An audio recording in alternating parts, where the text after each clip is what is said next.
The mysterious blue hole in Lighthouse Reef. Find in this blue hole is something that Dill, a marine geologist, feels the exploration may make a substantial contribution to our knowledge of Earth history. You think we had a chance? I think this is probably our best area to study the changes of sea level that took place when water was taken from the ocean and piled up on the continents during the last ice age. And of course the water, as it came out of the ocean, it didn't come out all easily, come out as a straight line. It came out as a series of steps, and we should find evidence of those steps down inside the blue hole. So it may reveal things about the history of the ocean. Yes, and not only the oceans, but also the continents as well, because the water, in order to be lowered from the oceans, had to go up into ice to form the great ice sheets during the last glacial period. Divers are sent out to reconnoiter the shallow reef in the hope of finding a possible passage for Calypso.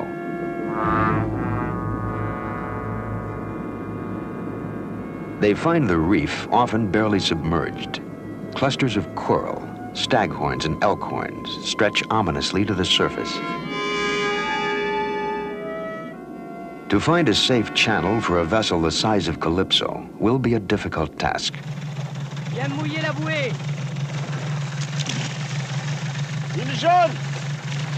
Albert Falco directs the placement of plastic marker buoys, yellow for the left side of the channel, red for the right. The men pick a winding corridor through the reef and report back its varying depths to the ship. Allô, Calypso, Calypso le Zodiac, attention, top. Bouée 29, à bord. Distance 1,52 dans le 18,5. Deck officers Pimadon and Laval prepare a navigational chart of the channel Calypso will follow. Using the ship's radar, they accurately mark the location of each of the buoys.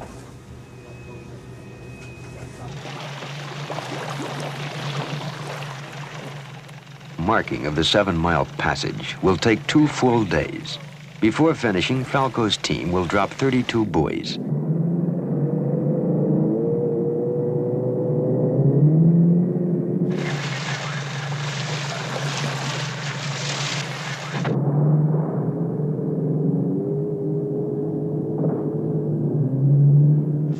Néanmoins, il semble que ce soit faisable, Jean-Paul. The channel's been charted, and with Jean-Paul Bassaget, Calypso's skipper, Cousteau discusses the proposed route. He is concerned that all possible dangers to Calypso have been anticipated and minimized. Vous avez prévu des amarrages solides au trou-bleu? Oui, on a 7 amarres. Alors, ce qu'on a prévu, c'est... Several hazardous obstructions are indicated along the way. Only with the greatest difficulty will they be able to maneuver among the coral heads at these points. But Cousteau decides they will chance it.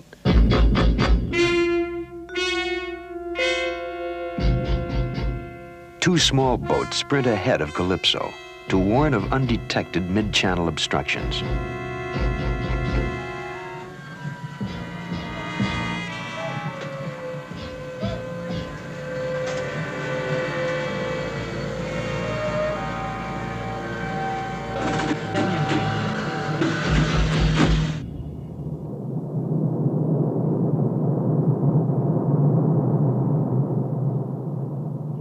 Cautiously, Calypso advances in the shallow water.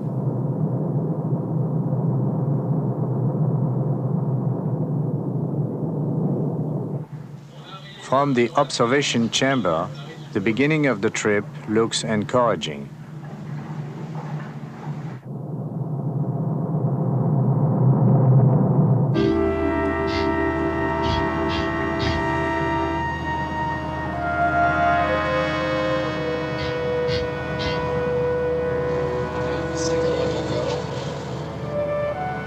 Two miles into the channel, as the first of the massive coral patches looms ahead, the water beneath us suddenly becomes increasingly shallow.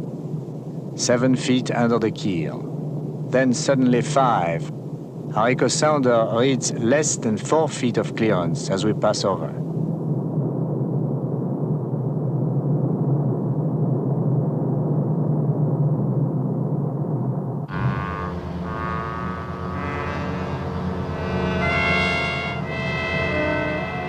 Bassager receives a signal from the small boats that there are even higher hurdles to cross.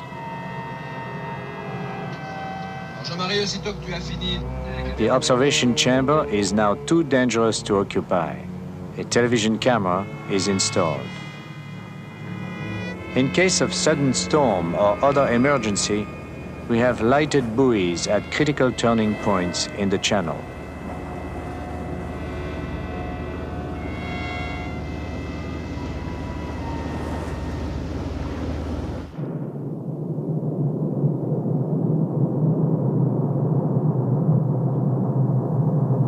The dark patches of coral are plainly visible. I grow increasingly worried. The channel is narrowing and becoming even more shallow. Alors, on est obligé de serrer à droite avec le vent. Alors, tu vois la bouée. Alors, je vais voir comment la caméra de télévision. Qu'est-ce que ça donne à la télé? Pour le moment, rien, mais... Ah, Our TV camera below transmits a disturbing scene. André Laban concludes that we now have less than 2 feet of water under our keel. sous la quille. Ça paraît plus inquiétant de l'extérieur.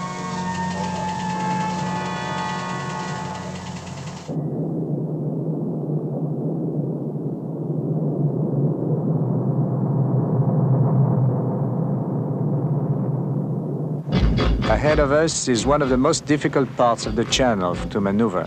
A yellow buoy marks the spot where we must execute a double turn to avoid a massive coral formation.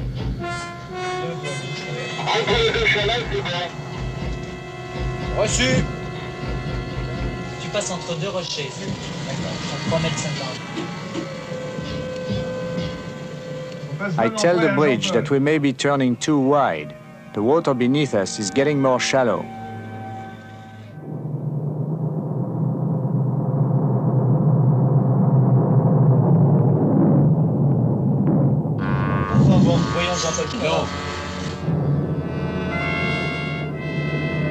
The thing we feared most has happened. Fortunately, instead of wrecking Calypso's wooden hull on the sharp coral, we have come to rest on a sandy shore. A diver goes down to inspect for damage. All he finds is a little scraped paint. The task of backing the vessel off the shoal is begun. From a winch, a cable with an emergency anchor is run out behind the ship. Meanwhile, the launches return to take a position at the side of Calypso. Their job will be to gently rock the ship's hull toward the slope of the sandy reef.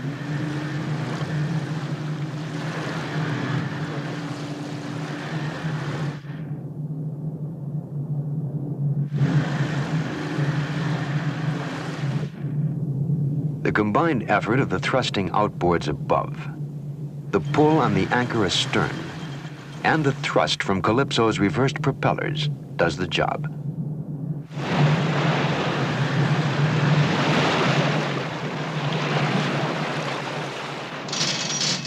Bassager signals the engine room. They're on the way again. Calypso is now between buoys 6 and 5.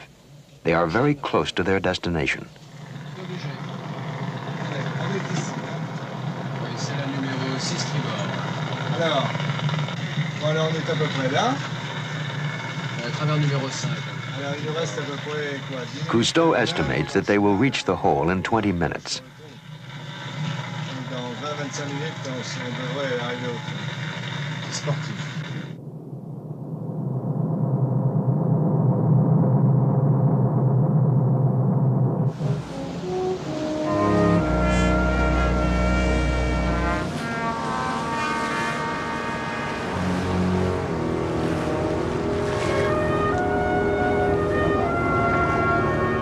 At last, a change in the color of the sea surface ahead indicates that the hazardous 7-mile journey across the reef is nearly behind.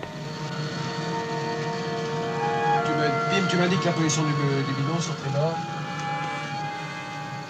Now before us, betrayed by its indigo blue in an otherwise azure sea, is the magnificent blue hole itself. As we pass by its coral-encrusted rim, we find the pit dark and mysterious. To the eye, there is no bottom. Tales of sea monsters and doomed ships are soon forgotten in the exhilaration of having reached our goal. We have asked our beloved Calypso to do what no ship has done before, and she has obliged us.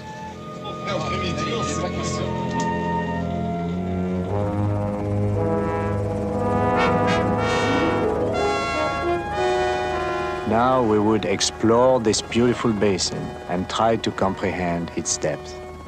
1,000 feet wide in diameter, the hole is encircled by a coral flange that would make it difficult to escape in the event of a storm. Beauty and the beguiling invitation of the unknown have lured us. We hope they will not also entrap us.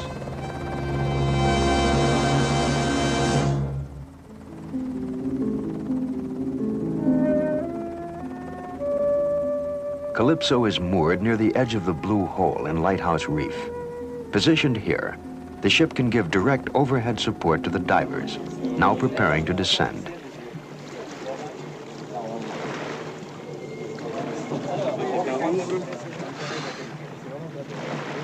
And I'll take the picture. And then we'll go over and we'll take a sample. Geologist Bob Dill will accompany the Calypso team below.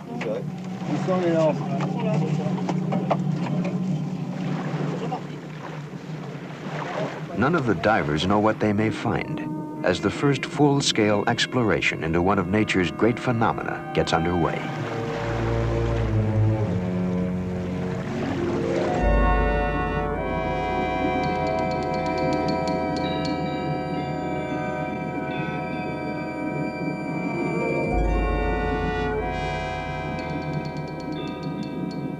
Just beneath the hole's coral-encrusted rim, the divers encounter a school of disinterested sharks. Continuing down, our divers probe along the face of the cliff.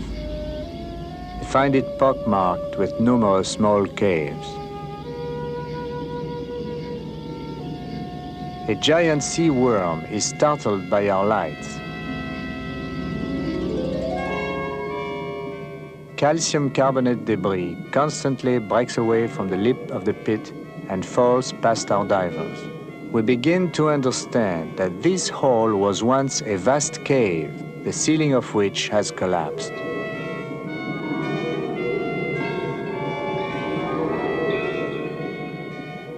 At 120 feet, our lights catch a strange configuration under a ledge. Our divers move in to investigate. Unfolding before them is an awesome sight. They have discovered a natural undersea cathedral, a massive assemblage of archways with long suspended columns and shadowy alcoves. Bob Dill can barely contain his excitement, for he is seeing what no scientist has observed before. These formations are stalactites, but they are under the sea. It is conclusive proof that this former cave was once above sea level, since stalactites can form only in air. At the end of the ice ages, the rising seas had covered the once dry cave, and its ceiling collapsed to create the British Honduras Blue Hole.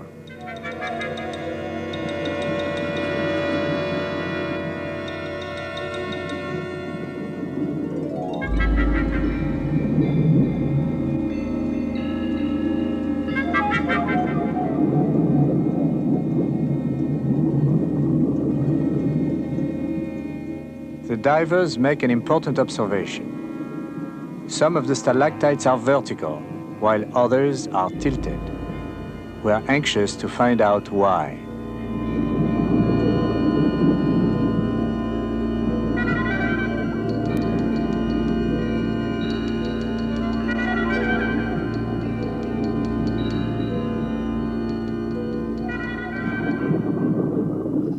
The Calypso's 2 mini-subs are sent down to explore depths beyond the diver's capabilities.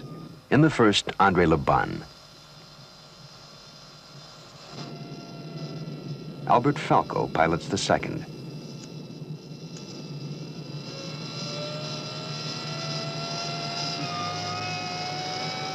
At 155 feet, Falco spots a strange ledge along the side of the hole. He maneuvers his mini-sub as close as possible to this strange formation. Then alerts the Calypso Calypso, Calypso. Je vois and une continues his corniche très descent. bizarre. Je ne sais pas ce que c'est.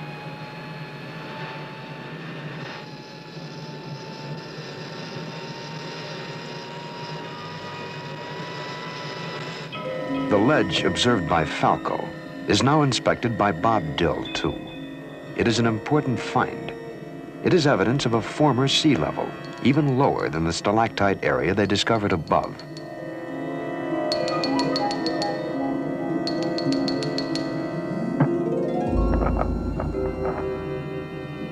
A persistent remora distracts the geologist. These so-called suckerfish usually attach themselves to sharks, and Dill almost wishes a shark would come by.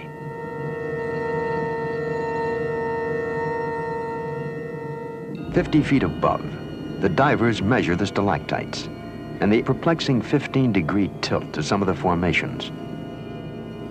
Bob and I are led to wonder if some great cataclysm might have upset this region at one time.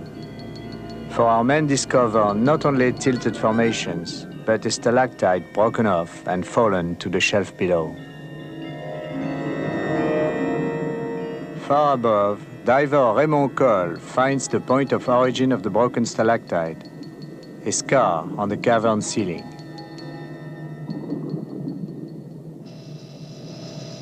Meanwhile, Laban is filming Falco as our 2 mini-subs descend to the bottom.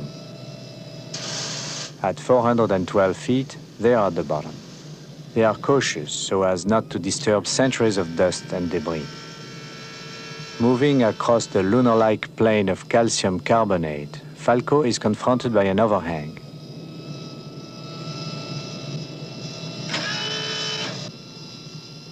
Here he finds evidence of small stalactites, indicating a sea level even lower than we found before. Falco and Laban now retreat from the bottom of the sunken cave. They have found no visible life here, not even a monster.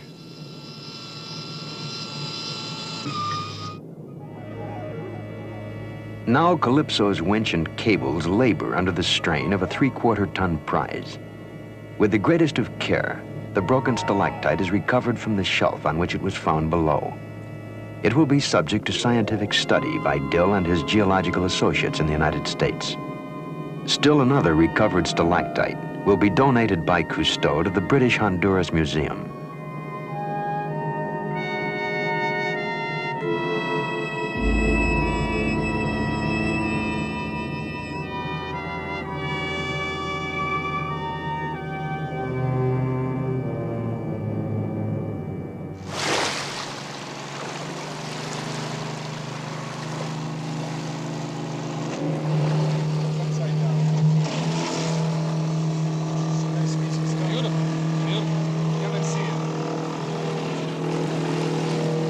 All I wanted was a small piece.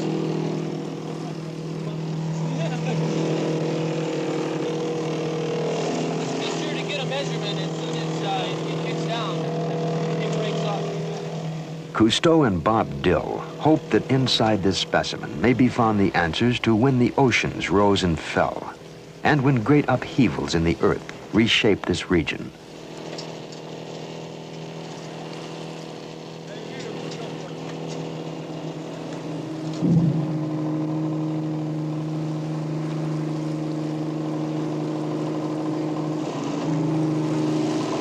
Okay, fine. It's 9 feet 8 inches. After Cousteau delivers the stalactite to a lab for dating and study, Calypso will move to the Bahamas, 800 miles away, where even more unusual caves wait for only the most intrepid of divers to reveal their I story. have a maximum diameter here of 1 foot 5 inches about. It's a little irregular, but I think that's about close enough. Let's see, that would be 41 centimeters. Don't you taste it normally? It's not to see how it tastes, it's to see the size of the sediment. Yes, it's still size. At the University of Miami's Marine Lab, Dr. Robert Ginsberg has cut the recovered stalactite both vertically and horizontally. The exciting thing we found are these flat top layers of mud. Take a look. They contain marine fossils, all right. That's right, and they accumulated after the cave was flooded with seawater. And they were horizontal, like spirit levels at the time of accumulation. But now, notice that they have an angle of about 15 degrees with the long axis of the stalactite. So the stalactite must have been tilted about 15 degrees before sea level flooded the cave and these layers were deposited. We also found the vertical stalactites as well. And we know that stalactites stopped forming approximately 12,000 years ago when sea level came back up. So we here have evidence of tipping and then a period of stability. Could you say that this tilt of the reef can be correlated to movements of the Earth crust? Yes, we're just north of the Cayman Trench, and this is a major break between South and North America. And it looks like we've had movement along the trench between the two continents, then a period of stability for at least the last 12,000 years. So our little piece of rock may be the key to better understanding the drift of the continents in this area. Yes, I think so. Off Andros Island in the Bahamas, there are more than 100 small openings in the ocean floor. From the air, they look like blue footprints on the reef. Their chain pattern is quite different from the single large cavern in British Honduras, and Cousteau wonders if these caves are connected. To find out, a diving party is off to conduct an experiment. The party is led by Albert Falco in the Calypso's new amphibuggy. Their destination, an inland blue hole.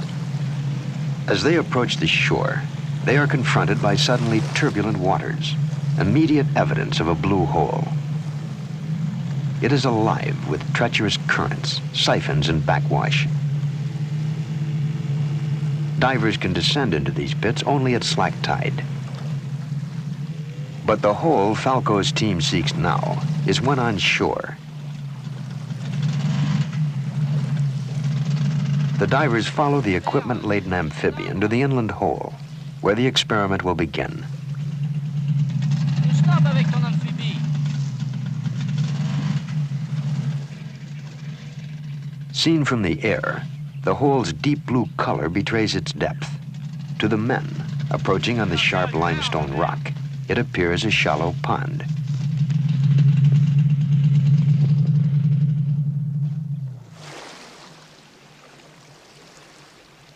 It is slack tide now, as divers Raymond Cole and Louis Prezelin prepare to drop over the rim of the saltwater pit. Bonne chance, les gars.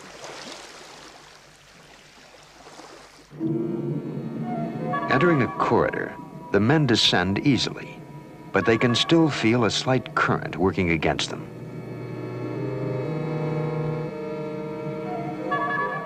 To learn more about the flow of water in this region, Raymond Cole installs a current meter to record the tidal flow over a 24-hour period.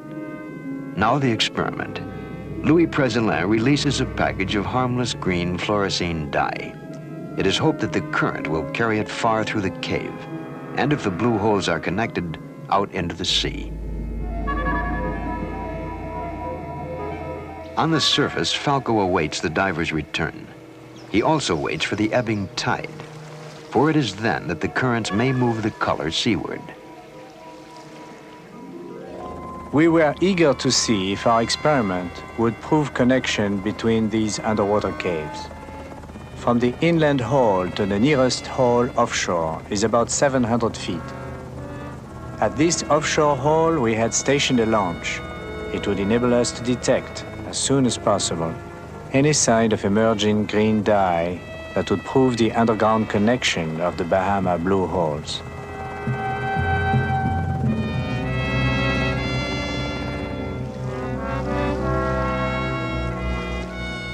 After 20 minutes, our efforts are rewarded. Our experiment has established that the holes are interconnected.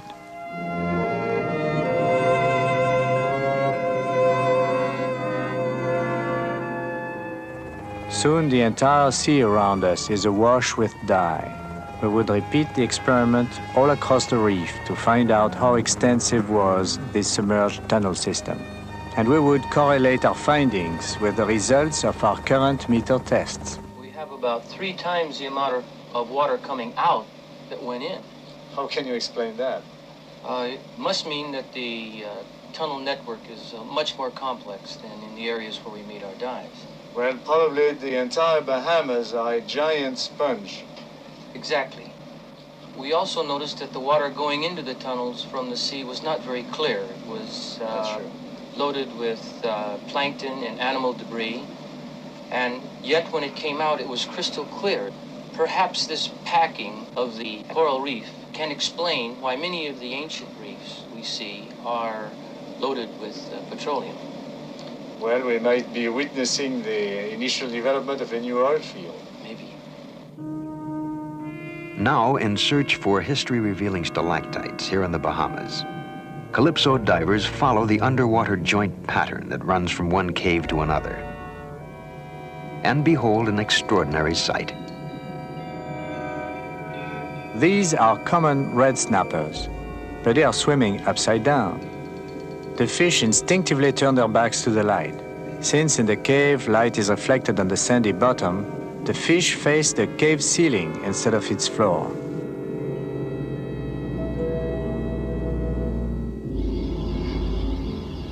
In spite of our artificial light, this confused angelfish continues to do the same.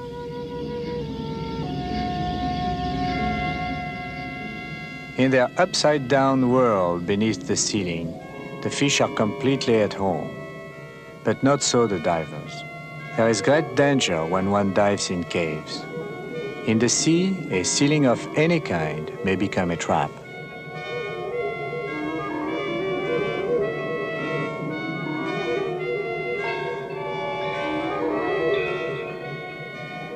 Our divers enter a confining corridor, resembling a catacomb. Tunnels intersect other tunnels. It's an underwater maze.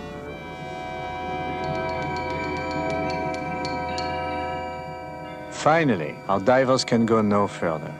It's too narrow to get through. They must go back. And still no sign of the stalactites we hope to find.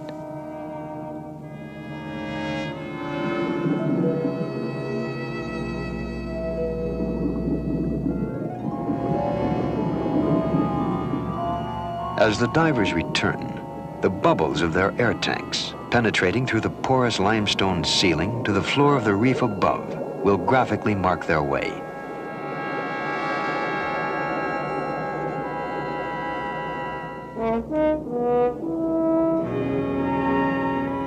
Even in their departure, the men hope yet to make a discovery comparable to their previous find. But on their way up, through fissures, tunnels, and chimneys, although they continue to look for proof that this region was once above water, they will not discover a single stalactite.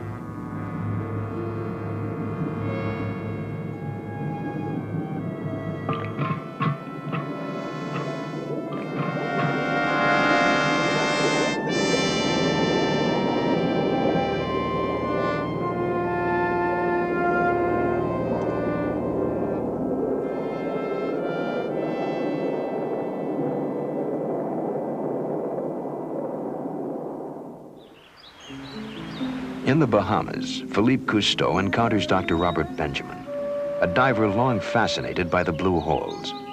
He claims he has a startling discovery to report to Captain Cousteau aboard the Calypso.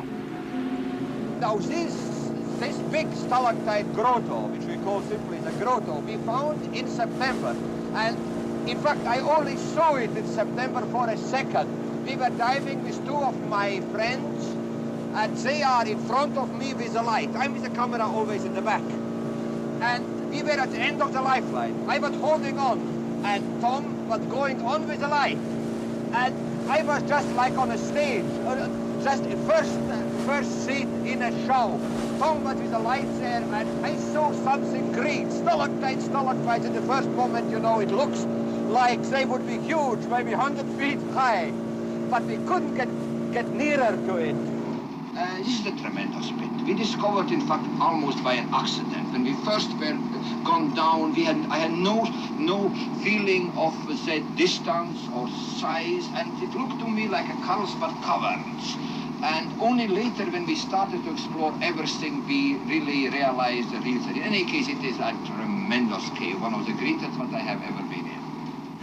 What Benjamin described, I must see for myself. It will mean one of the most difficult dives we've ever made, deep into the reef. In water too shallow for Calypso, we take the Zodiacs 1.5 miles to the spot Benjamin has indicated. The strong currents govern our plan. Exactly 10 minutes before the outgoing tide, we start the dive. Special high-intensity magnesium torches will help light our way. They will also enable my son Philippe, our cameraman, to film the inner recesses of the cave. For this exceptionally long dive, we carry extra-large tanks.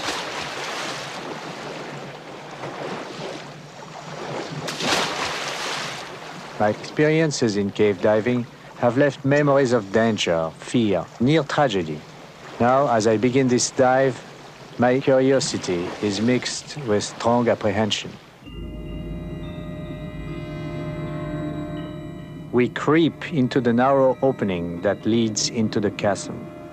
It is like being swallowed by a giant, gaping clam.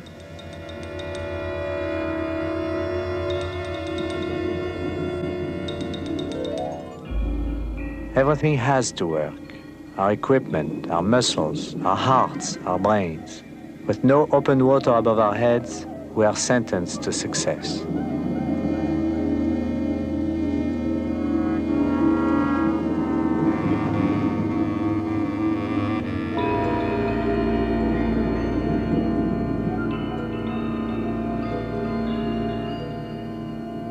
According to Benjamin, we must first head for a chimney-like shaft, down which we must descend vertically to a depth of 165 feet.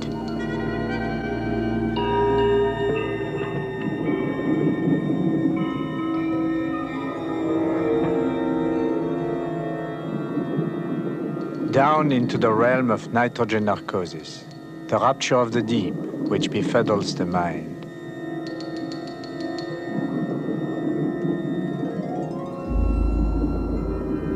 I grasp the line left behind by Benjamin. My head is buzzing and my ears ache, but I cannot slow down. As I sink further into the abyss, some words of Emerson run through my mind. Under each deep, a lower deep opens. I find reassurance in the bubbles. In this gloomy underworld, they are symbols of life.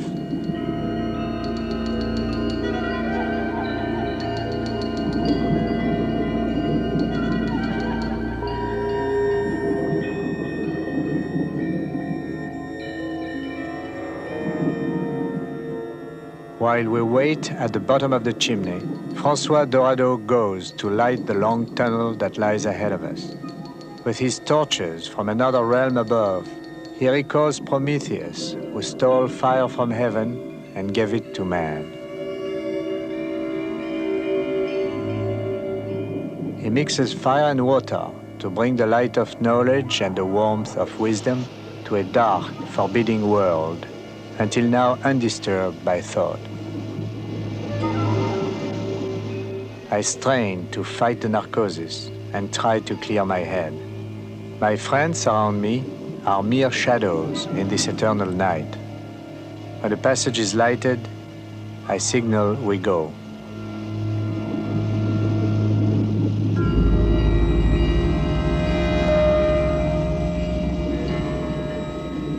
At this depth of 165 feet, we have but 8 minutes to swim 800 feet horizontally.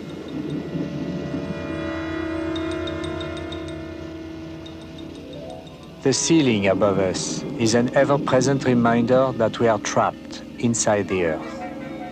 And under us, for most of the time, there is no floor, only black water of untold depths, a dark abyss into which we would sink hopelessly if we lost consciousness. In this oppressive darkness, I feel what fragile creatures we are, and desperately cling to the narrow, flickering beams of truth I know to be our lights.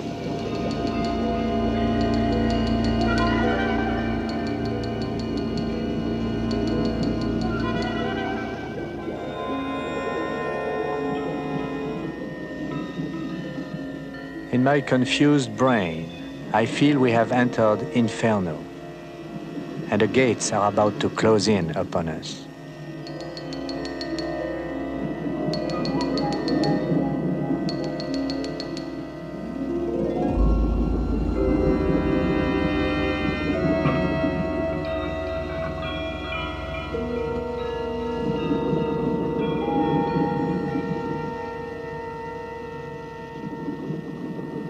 The long swim seems an eternity of effort.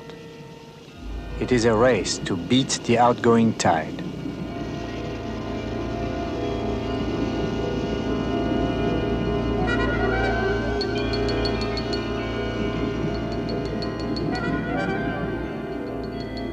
Suddenly, the walls have moved apart, and I know the term of our exhausting journey is near. As I pause to light my torches, my heart is beating heavily, and I am breathing too fast. I try to control it. If I exhaust my air supply, I will be unable to swim back to the world above.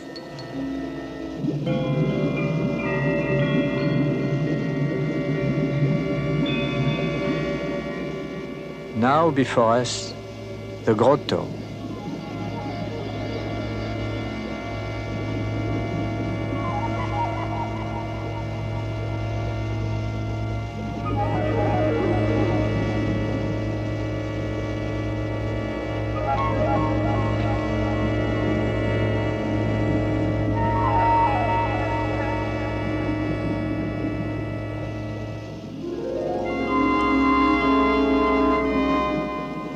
From the ceiling, hundreds of stalactites, witness to eons of darkness, hang.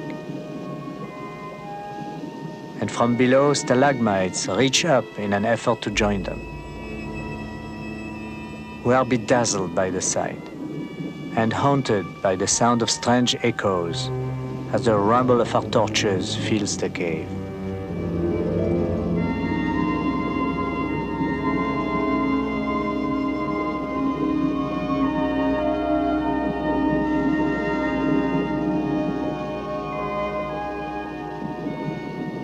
Formed by dripping water centuries ago, when sea level was lower and the cave was dry, the stalactites now tell their story. None of them here are tilted. Without any doubt, this area has been stable even before the great glaciers melted and the oceans rose to fill and cover this cave 12,000 years ago. We disperse in confusion. Our flares soon cloud the water with liquid smoke, and we lose a clear sense of where we are and what we are doing. We are in a trance, a dream, hypnotized, bewitched by the magic of the cave.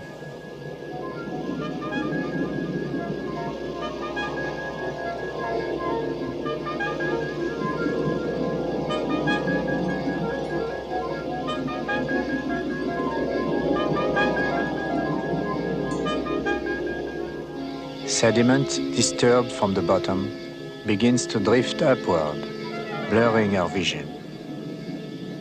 Suddenly, the spell is broken. I become anxious. We must be able now to find our way back, and no one must be left behind.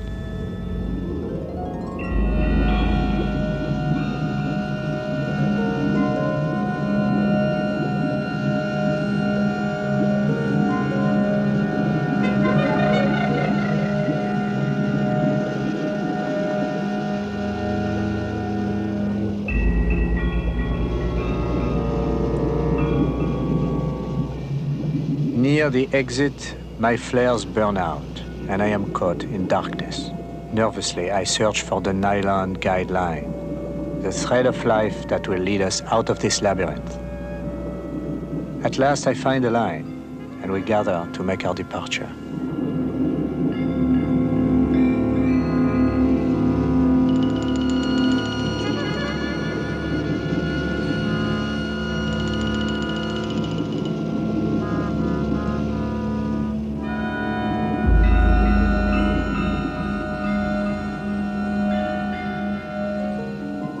Raymond Cole takes back a rare specimen for laboratory analysis, a gorgonian, which in this dark tunnel obtains its solar energy by feeding on plankton brought in by the currents.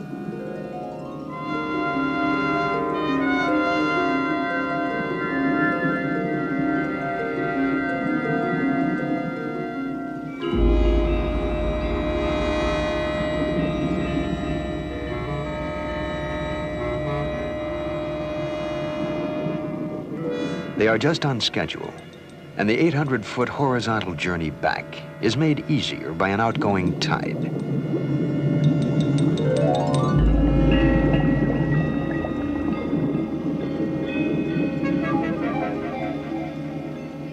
Ahead of us is the winding shaft that will take us 165 feet up to the surface.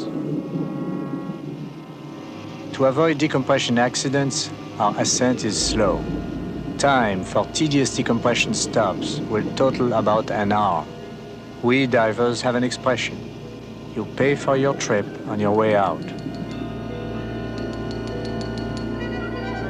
Glimmer from above, like dawn, heralds the end of our phantasmic journey.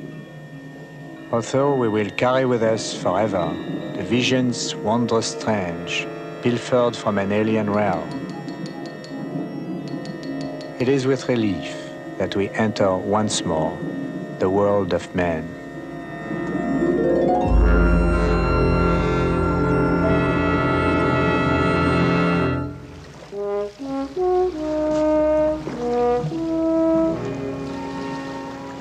We are all back and safe, tired but exhilarated.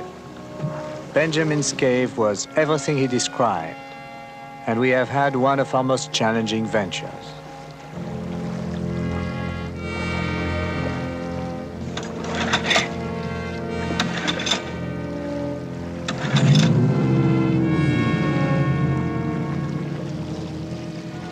We have dived to the very limit of reasonable risk. Why? I could answer, we were trained, prepared, and experienced, and we wanted to learn about the sunken caves. But also, man's curiosity is irresistible, and it is its own justification.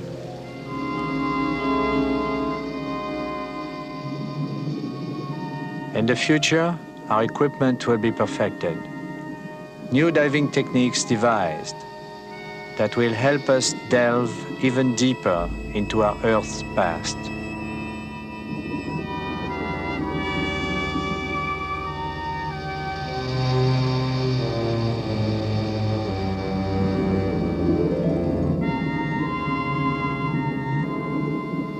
The planet Earth is our home. We need to become familiar with this estate we have inherited and explore it from attic to basement.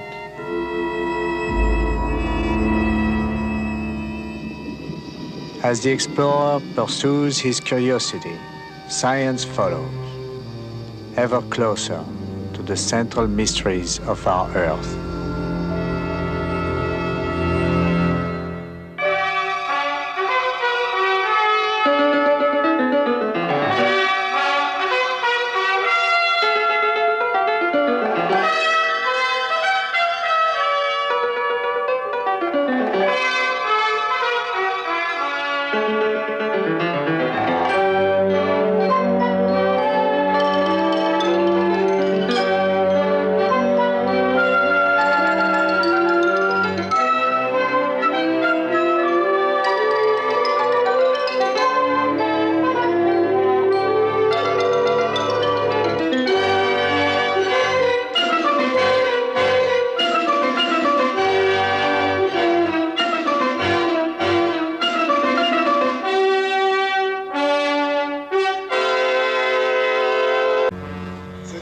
I grow increasingly worried.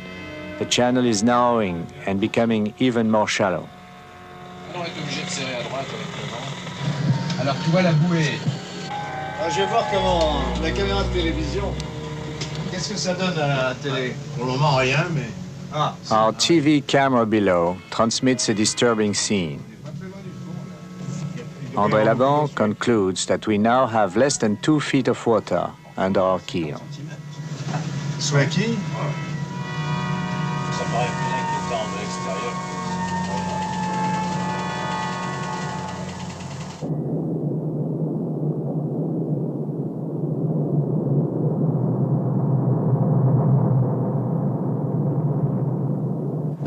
Ahead of us is one of the most difficult parts of the channel to maneuver. A yellow buoy marks the spot where we must execute a double turn to avoid a massive coral formation.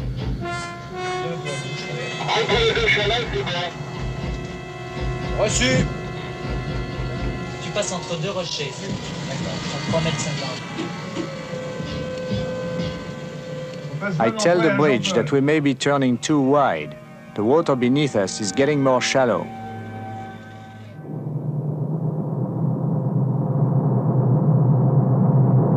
Viens mouiller la bouée. Une jaune! Albert Falco directs the placement of plastic marker buoys, yellow for the left side of the channel, red for the right. The men pick a winding corridor through the reef and report back its varying depths to the ship. Allô, Calypso, Calypso le Zodiac, attention, top. Bouée 29, à bord. Distance 1,52 dans le 18,5.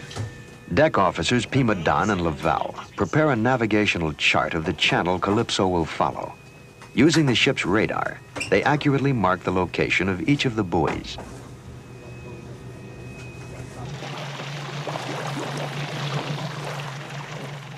Marking of the 7-mile passage will take 2 full days. Before finishing, Falco's team will drop 32 buoys.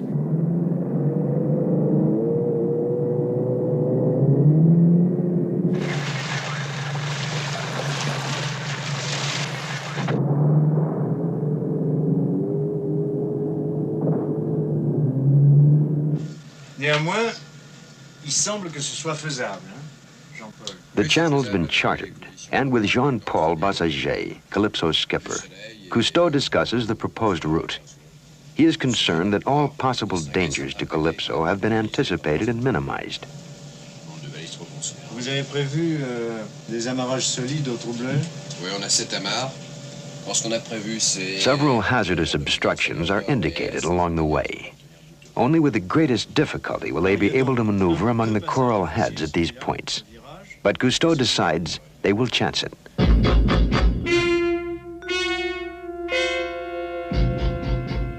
2 small boats sprint ahead of Calypso to warn of undetected mid-channel obstructions.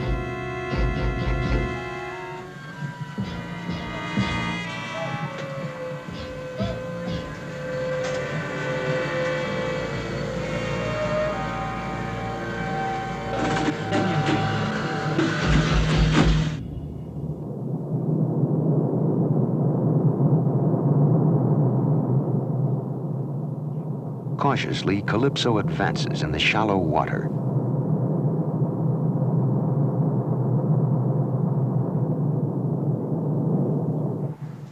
From the observation chamber, the beginning of the trip looks encouraging.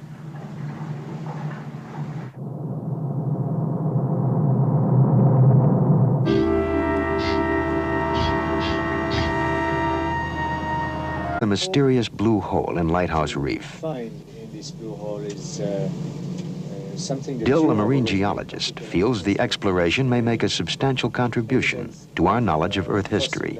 You think we have a chance? I think this is probably our best area to study the changes of sea level that took place when water was taken from the ocean and piled up on the continents during the last ice age.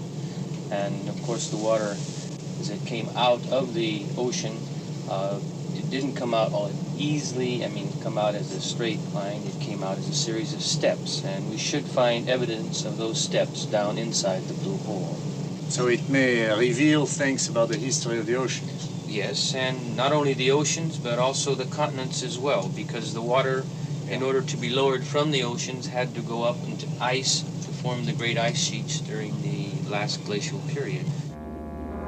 Divers are sent out to reconnoiter the shallow reef in the hope of finding a possible passage for Calypso.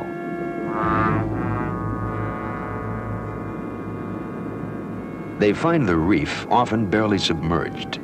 Clusters of coral, staghorns, and elkhorns stretch ominously to the surface. To find a safe channel for a vessel the size of Calypso will be a difficult task.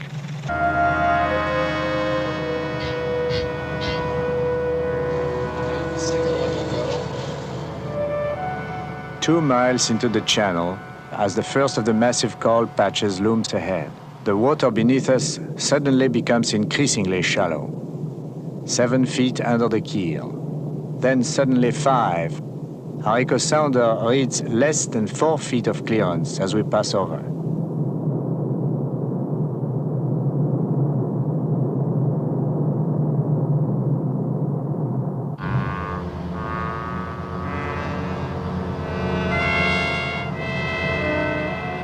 Passager receives a signal from the small boats that there are even higher hurdles to cross. The observation chamber is now too dangerous to occupy. A television camera is installed. In case of sudden storm or other emergency, we have lighted buoys at critical turning points in the channel.